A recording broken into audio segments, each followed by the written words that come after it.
Namaskaram Sadhguru. This is Siddharth from Pune. I have a burning question. Oh. Can Guru's grace and utter devotion to Shiva dissolve the karma?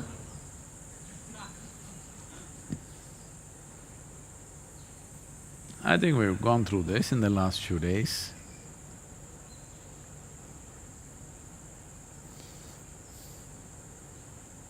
So let us understand these words that you're using.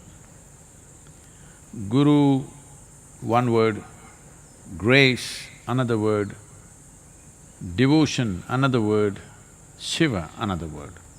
4 dynamites. It doesn't take 4 to blast you, 1 will do.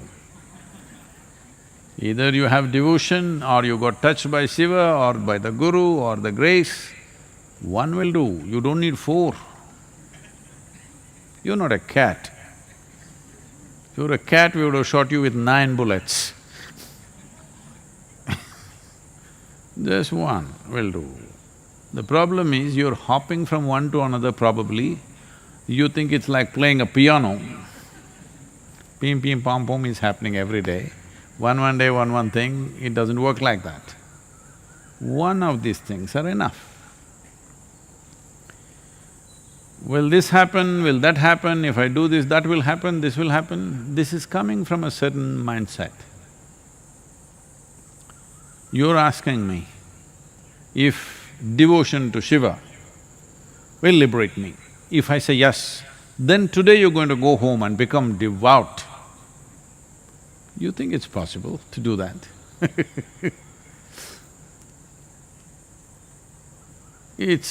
Devotion happens not as a practice. When you clearly recognize, not by believing, you clearly recognize by experience, something is larger than yourself. Something is way bigger than you. Slowly you become a devotee. It becomes natural, not a cultivated devotion. Cultivated devotion is you're acting it up. I have always been trying to remind people, there are mostly, I'm saying, most of the people within the yoga center, you can see there is some sense of devotion in every step. But some are… These days I'm coming quietly on an electric machine, but otherwise, I'm driving a diesel car. It is not very quiet. Even if I'm driving right behind them, going, because they hear some car, but they go. Then somebody say, hey, Sadhguru, Sadhguru. Like this, they jump to the side and this. This is not going to work in your life, just know this. This is why I said, if you think you're devoted to Sadhguru or to Shiva or whoever else, it doesn't matter. You must see that in everything.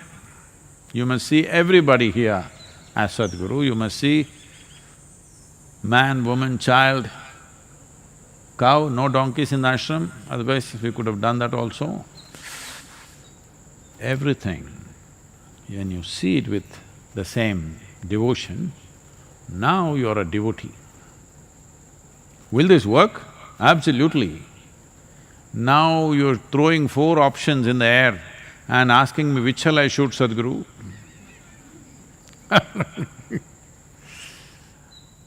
See, a man went to an ophthalmologist and after checking up the eyes, the doctor writing a prescription.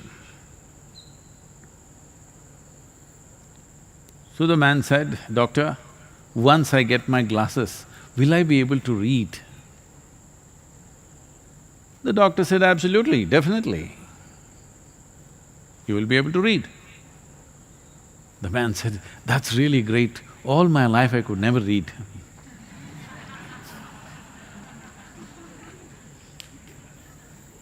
Your devotion is like this. If I tell you now,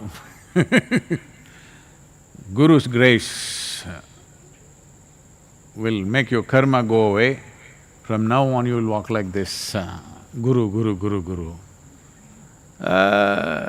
For a lot of people, God's name, whatever they're uttering, you think all the time people are uttering whatever their gods are, their names, with absolute devotion? They're uttering it in irritation, anger, hatred, resentment. It's even a war cry, all right?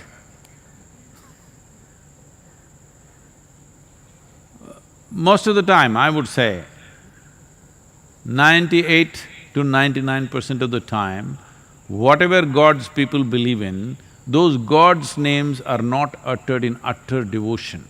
Only 1 or 2% may be uttering. Rest are all uttering it, it's open sesame for them. You know, it's a mantra to get something, that's how you're asking now. Will this, there are 4 items in this. Which bullet shall I pick, Sadhguru, to shoot my karma? Well, this is going to be a big karma. Wanting to shoot Shiva or your Guru is going to be a big karma. It's not going to be releasing you from karma, it is going to be more entangling. Oh, Sadhguru, you never give a straight and simple answer, you're just complicating everything. Not me, you. I'm telling you, 1 bullet in the head will do. You're saying 4 bullets, where all shall I shoot? There's no such thing, 1 will do. Anyone. So, how many times will you get rid of your karma in this life? I want you to understand, as you sit here and breathe, and this machine is working and this machine is also working, this itself is karma. As you live, you're dissolving karma and you're picking up new karma, all the time happening. So you coming to this state, I want to get rid of all my karma, I want to get rid of all my karma, this itself is one big karma. You have to come to some sense of abandon. Because you are not going to get rid of your karma again and again and again, it's not going to happen like that. It's like breath. If you inhale, you have to exhale. If you exhale, you have to inhale. Well, this happened.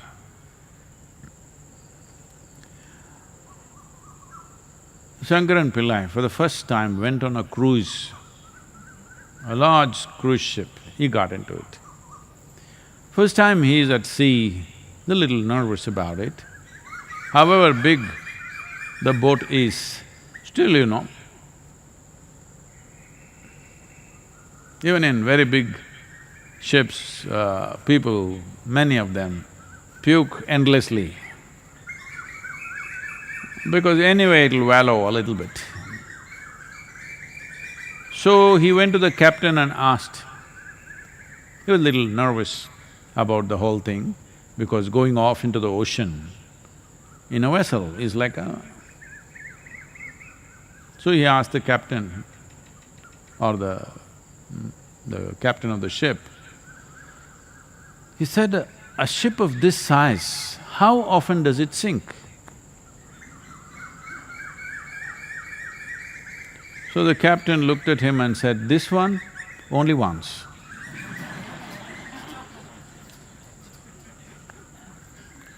You have to sink yourself only once. You don't have to go on doing it all the time, there's no such thing. If you distance yourself from the karma-making machine, which is just your body and your psychological process, it's over, it's throwing up things, so what? Doesn't stick to you. What karma means is just this. To live here, you have to touch something. Without touching anything, you cannot live. visually, by hearing. See, right now you may not be going bird hunting, but in a way the birds are touching you with their evening concerns, their own stuff. What do you think? They're saying yoga, yoga? No, their own stuff. Because they have no concern about the virus. They're all looking down and thinking, when did all these idiots become so sensible? You know, quietly they sit, they move around very carefully, nobody is zooming here and there. They're all discussing, it's a debate going on there. When did all these idiots become this sensible?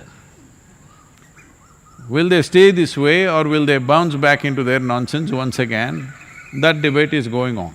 So you're touched by the birds, whatever you see, in every way, whatever you touch. No life can happen without touching a million things a day.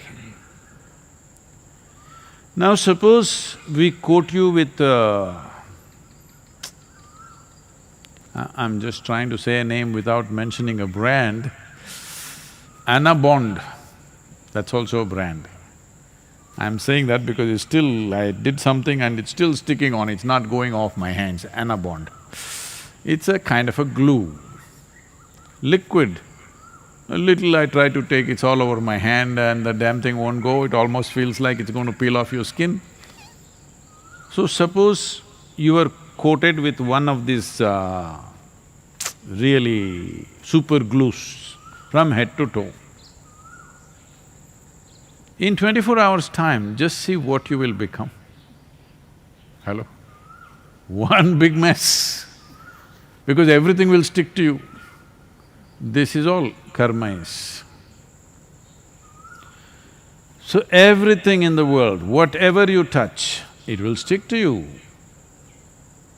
When everything sticks to you, well, initially when something stuck to you, you thought, this is wealth, this is relationship, this is marriage, like this you thought when something got stuck to you.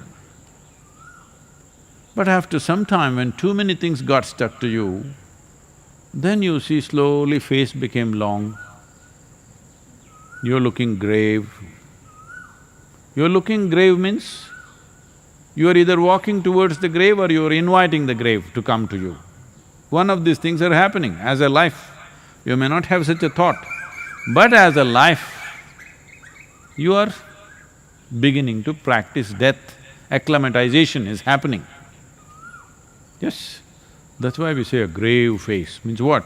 You are acclimatizing for death. Why? Because too many things sticking to you, big heap. To carry this heap and walk around, I just want you to just look at it. Whatever you identified with, everything got stuck. Let's say you went to work, you're very proud about your work and like this. And you sat there, the chair got stuck to you. You touched the table, table got stuck to you. You touched the computer, computer got stuck to you. Just imagine yourself in a day, what happens to you?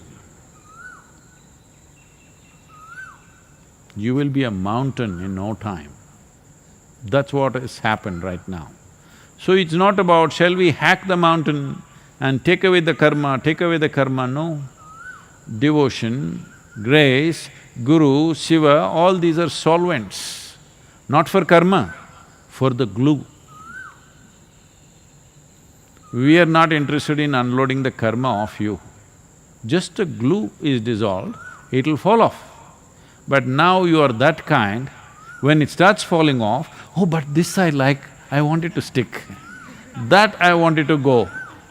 Okay, glue is back. Glue is indiscriminate like virus. It doesn't care what, just anything sticks, that's it.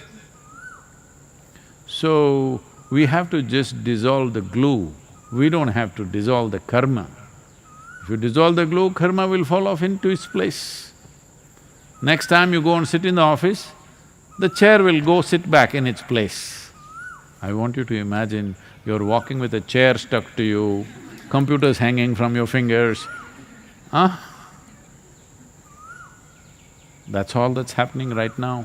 People are carrying their job on their head, their family on their head, their world on their head, their wealth on their head. It's ugly, but what to do?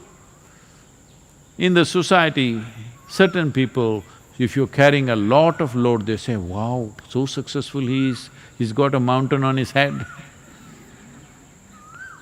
For all of you, what we should do is, to make you understand, I have ordered a 25-kilogram gold nugget. Gold. Hey, don't laugh, it's gold, pure gold. But you must carry it on your head, we'll fix it on your head. 25-kilogram gold nugget. Oh, people will see, what a wealthy man. Walk around and see, you will understand what is the problem of all this. So, don't go about thinking, what will do this, what will do that. All you have to do is just this. If you know how to simply sit here, like you're just born,